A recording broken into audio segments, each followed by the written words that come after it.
Lesson number 4 quadratic equation. Quadratic equation की जो standard form है ax² plus bx plus c, ये आपका एक्चुअल में क्वाड्रेटिक पॉलिनोमियल है। अगर हम इक्वल्स टू 0 रख देते हैं तो ये क्वाड्रेटिक इक्वेशन बन जाती है, राइट।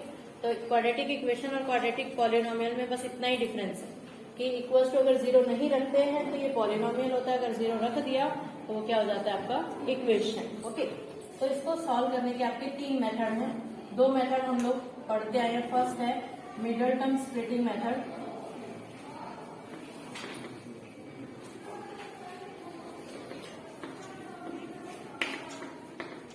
राइट। सेकंड है कंप्लीटिंग परफेक्ट स्क्वायर मेथड,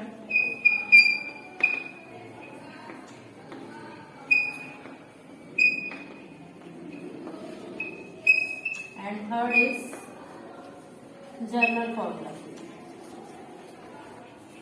ये जो जनरल फॉर्मूला है वो उसको क्वाड्रेटिक फॉर्मूला भी बोलते हैं हम लोग, राइट। तो अभी जो 10th में है आपका ये जनरल फॉर्मूला, ये बाकी कंप्लीटिंग परफेक्ट स्क्वायर भी है उससे related. Completing perfect square method में सिर्फ 3 ही फॉर्मूले यूज होंगे। एक होगा a plus b the whole square equals to आता है a² plus 2ab plus b square, और ये होता है आपका a minus b the whole square, this is a² minus 2ab plus b square and a² minus b square equal to a plus b into a minus B.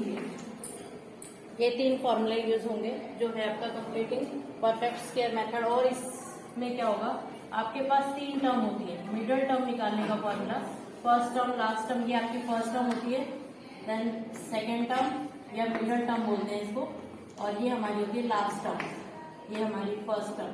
तो आप जब 8th में थे तो फर्स्ट टर्म निकालना कैसे है, last term कैसे निकालना है, वो सब हम फाइंड आउट करते थे। तो यहाँ पर हम मिडल टर्म का फॉर्मूला लिखेंगे, क्या लास्ट टर्म निकालेंगे, यहाँ पे क्या निकालेंगे, हमेशा हम लोग लास्ट टर्म निकालेंगे। ये आएगा middle term upon 2 whole square plus minus, एक पॉजिटिव टर्म आएगी और एक नेगेटिव। फिर है हमारा जो main formula general formula. General फॉर्मूले में हम एक वैल्यू निकालते हैं डी, इसको बोलते हैं हम discriminant,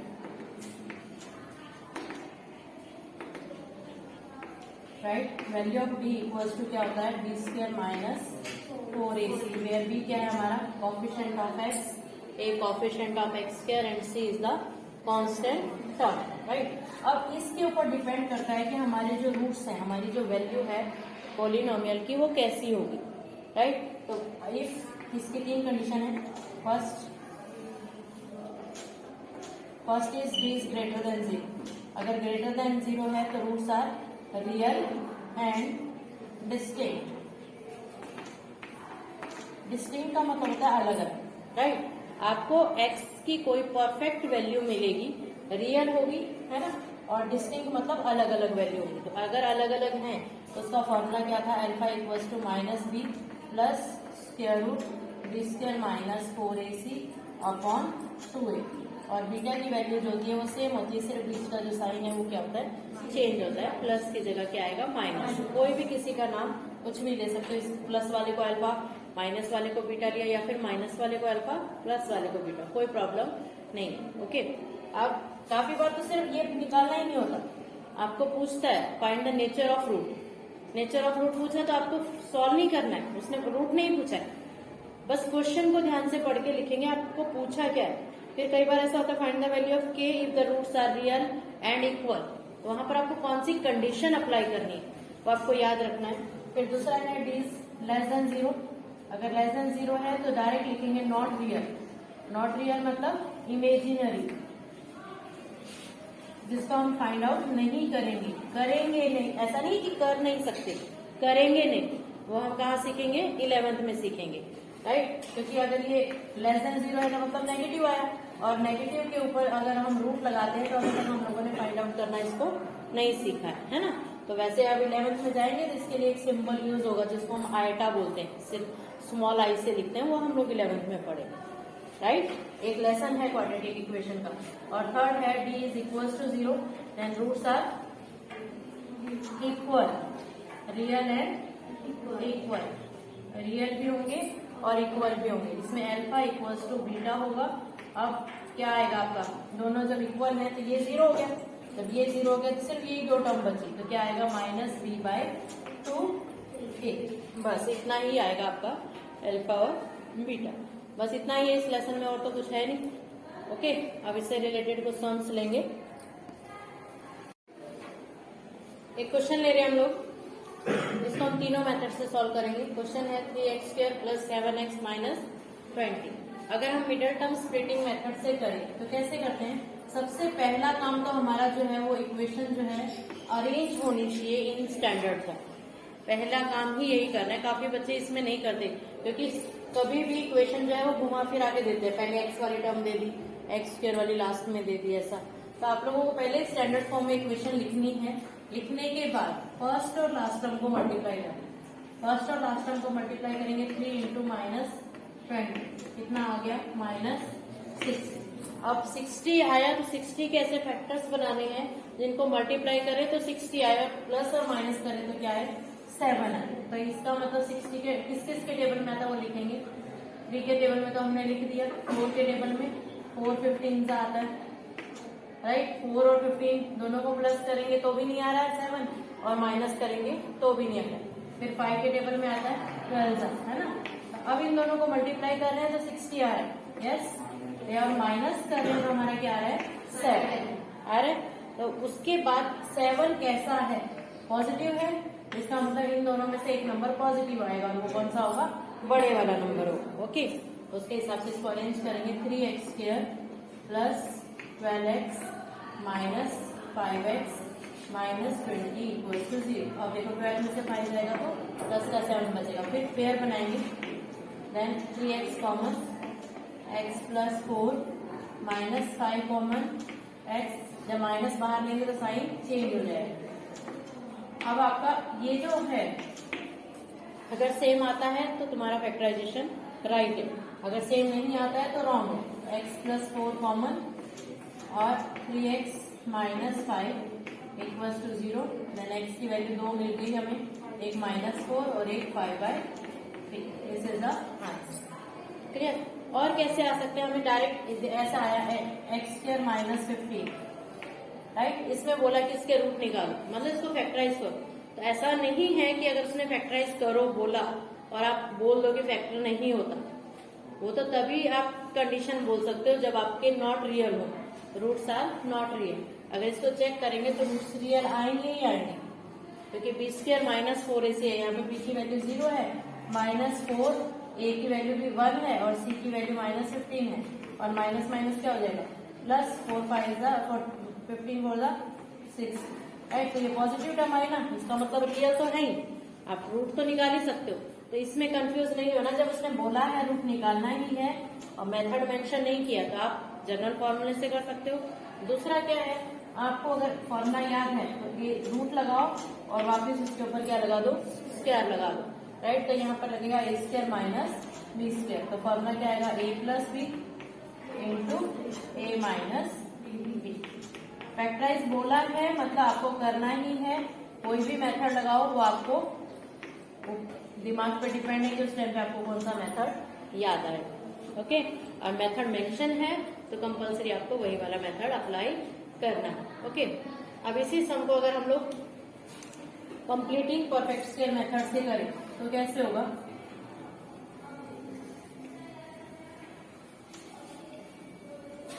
completing perfect square method, सबसे पहला स्टेप x² का जो कोफिशिएंट है वो 1 कर दो। अगर आपको कैलकुलेशन इजी करनी है तो सबसे पहले क्या करेंगे, x² का जो कोफिशिएंट है उसको क्या करेंगे हम 1। जब 1 करेंगे तो इसका मतलब हमें किससे डिवाइड करना पड़ेगा, पूरी इक्वेशन को 3 से।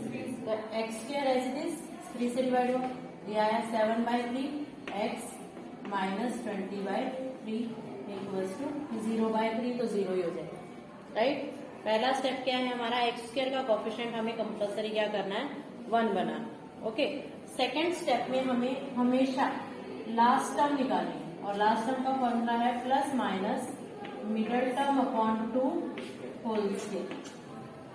बस इतना याद रखना, ± middle term upon 2 the whole square. यह है ± मिडल टर्म, मिडल टर्म क्या है हमारी विदाउट एक्स लिखना है हमें, ठीक है। तो 7/3 उसका हाफ करेंगे तो नीचे ही आएगा 2 और उसका क्या आएगा स्क्वायर, तो क्या आएगा plus minus 7/6 the whole square. Clear. अब हमने मिडल टर्म निकाली है, लास्ट टर्म निकाली है, यानी हमारे पास क्या है फर्स्ट टर्म है और मिडल टर्म है। फर्स्ट टर्म और मिडल टर्म के बाद आएगी ना लास्ट टर्म, यस और नो? यस। अगर हम क्वाड्रेटिक पॉलिनोमियल बनाएं तो ये आया 7/3x। अब जब लास्ट टर्म हमने निकाली तो पॉजिटिव वैल्यू हमेशा पहले लिखें और नेगेटिव वैल्यू बाद में, हमेशा पॉजिटिव, क्योंकि आप जितने भी परफेक्ट स्क्वायर टर्म्स देखेंगे ना उसकी फर्स्ट और लास्ट टर्म जो है वो क्या होगी पॉजिटिव होगी। Positive perfect square, first and last term should be positive perfect square. ये सब 8th में आया था, राइट। ये सारे इसके रूल्स आए थे स्पेशली कि कौन सी इक्वेशन कब क्वाड्रेटिक होगी, अगर उसकी फर्स्ट और last term should be positive perfect square. सिर्फ मिडल टर्म के ऊपर ही उनका साइन डिपेंड करता है कि वो माइनस होगा या प्लस होगा। a माइनस बी का होल स्क्वायर होगा या a plus b the whole square होगा, वो सिर्फ किस टर्म पे डिपेंड करेगा मिडल टर्म पे। यानी फर्स्ट और लास्ट टर्म तो फिक्स है, पॉजिटिव ही रहेगी। अगर नेगेटिव है तो वहां पे डायरेक्ट लिख सकते हो it is not a perfect square polynomial. Okay, यहाँ पॉजिटिव वैल्यू लिखी 7/6 होल स्क्वायर। जब पॉजिटिव वैल्यू लिख दी तो नेगेटिव बाद में लिख दो 7/6 होल स्क्वायर। अब जो बची हुई वैल्यू वो भी लिख दो -20/3 इक्वल्स टू क्या बचा 0। अब जो इतनी टर्म बनेगी जिसमें फर्स्ट टर्म भी आ गई, मिडल टर्म भी आ गई और लास्ट टर्म भी आ गई, तो यहाँ पर हमेशा इन दोनों में से कोई भी एक फॉर्मूला बनेगा, या तो पॉजिटिव बनेगा या तो नेगेटिव। मिडल टर्म पॉजिटिव है तो पॉजिटिव का बनेगा, मिडल टर्म नेगेटिव है तो नेगेटिव का बनेगा। तो ये पॉजिटिव का बन गया x + 7/6 द होल स्क्वायर। एक टर्म हमारी कंप्लीट हो गई। अब हम इसको सॉल्व करेंगे। जब इसको सॉल्व करेंगे तो इसको स्क्वायर खोलो 49 6 6 36 -20/3 इक्वल्स टू 0। और जब इसको एलसीएम लेके सॉल्व करेंगे तो क्या आएगा हमारा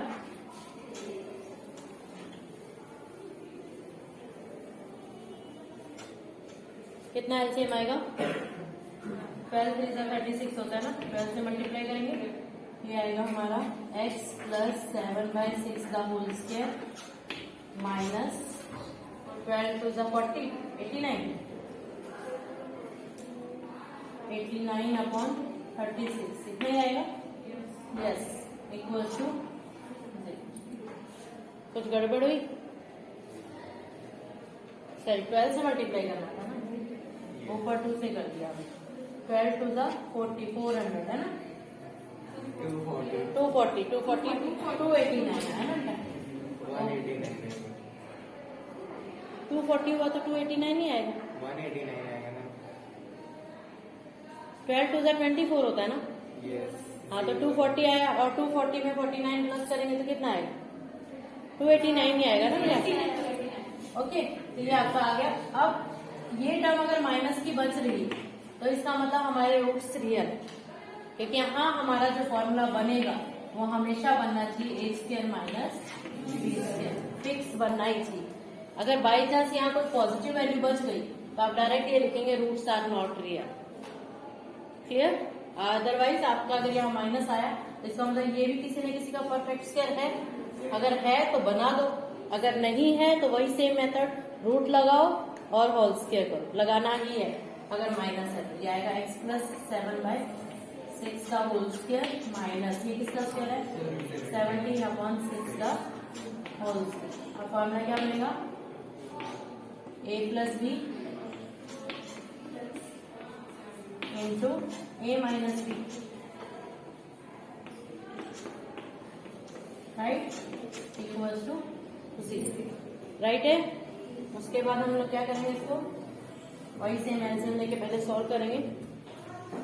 ये आया x प्लस बेस सेम है तो डायरेक्ट ऐड कर दो 24/6 x माइनस बचेगा 12/6 10/6 sorry equal to 0। 6 4 * 24 2 3 * 2 5 x + 4 x - 5/3 तो x की वैल्यू आ गई -4 और x की वैल्यू आ गई 5/3।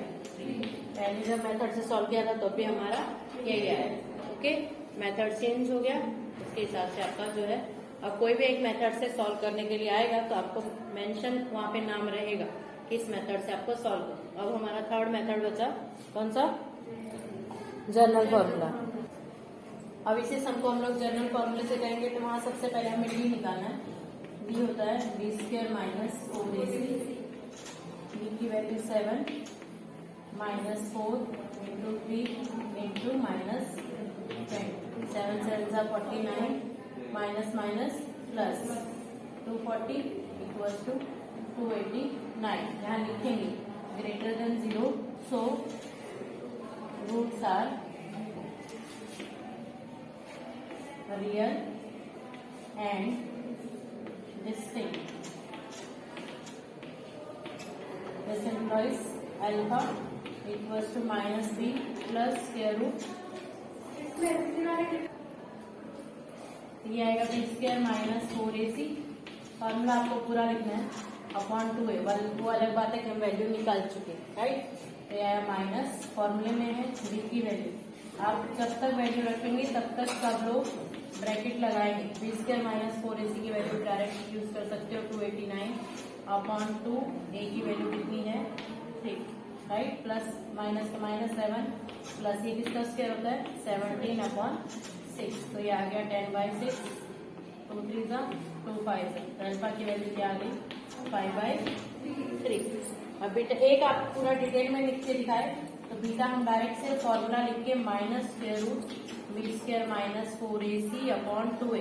टाइम बचाना है अपने को, उधर ये पूरा डिटेल नहीं लिखना है, पता है सब कुछ सेम आ रहा है, तो सिर्फ -7 माइनस 17 डिवाइडेड बाय 6 करेंगे तो ये आएगा -24 अपॉन 6, 6 4 24, तो क्या आएगा -4। This is the answer. यानी दोनों को आपको डिटेल में इतना सॉल्व नहीं करना है, अगर अल्फा सॉल्व कर दिए तो बीटा को डायरेक्ट आप सॉल्व करके लिख सकते हो। ओके, टाइम बचाना है हम लोगों को उधर। ये आपके तीनों मेथड करवाए, उसके बाद हम लोग वर्ड प्रॉब्लम लेंगे। ओके।